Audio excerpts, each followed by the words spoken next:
Hello बच्चों, let's read the question. Question says if ABCD is a rhombus with angle ABC is equal to 56 degree, find the measure of angle ACD. So यहाँ पर हमें major करना है angle ACD.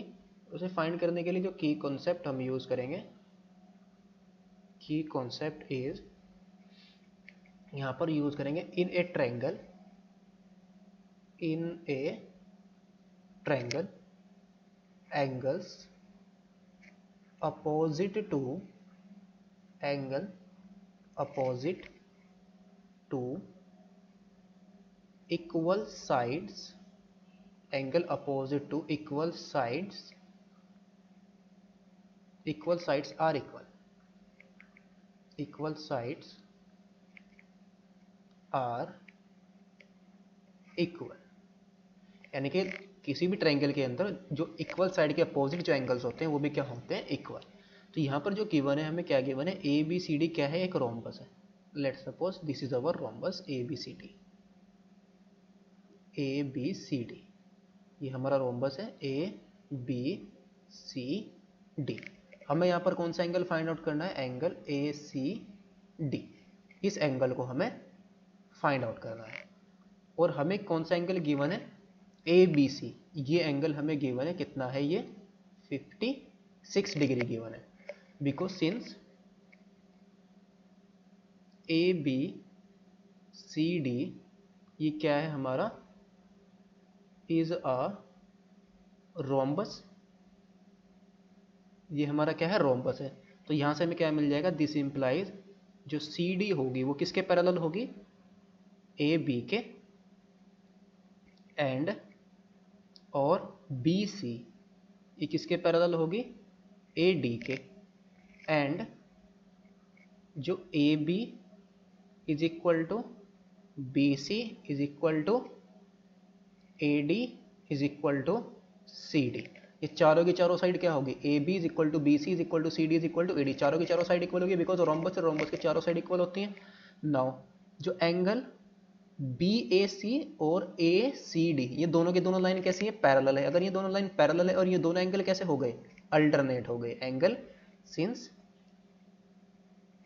Angle A C D and angle B A C are alternate तो this implies angle A C D हमारा किसके equal आ जाएगा, एंगल बी ए सी के.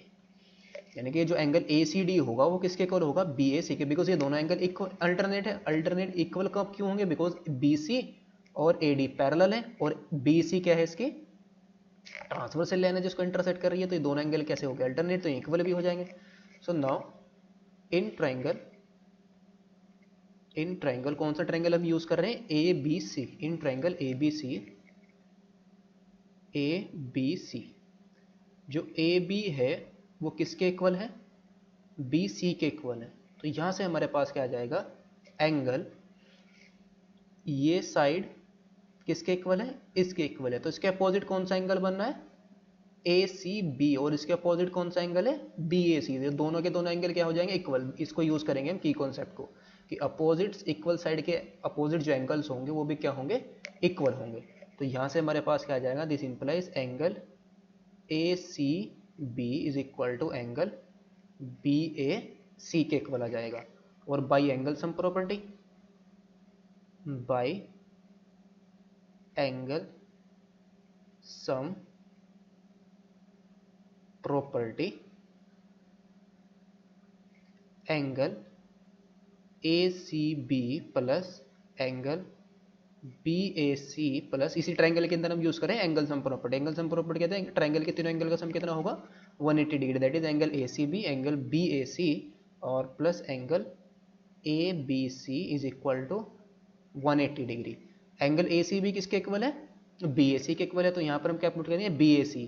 तो angle B A C plus angle B A C और plus ये किसके इक्वल गिवन है, हमें 56 डिग्री के इक्वल गिवन है, इज इक्वल टू 180 डिग्री. तो यहाँ से हमारे पास क्या आ जाएगा, twice of angle B A C, twice of angle B A C is equal to 180 degree minus के 56 डिग्री. तो 180 में से 56 को माइनस करेंगे तो कितना जाएगा 124 डिग्री। तो ये हमारा क्या आया, twice of angle B A C. तो यहाँ से हमारे पास क्या आ जाएगा, angle B A C is equal to 62 से इसको डिवाइड करेंगे तो 62 डिग्री आ जाएगा। सिंस जो एंगल बी ए सी है वो किसके इक्वल है, एंगल ए सी डी के। तो यहाँ से हमारे पास एंगल ए सी डी किसके इक्वल आ जाएगा, 62 डिग्री। तो फाइनल आंसर हमारा कितना है, 62 degree. Hope you understood it well, best of luck, thank you.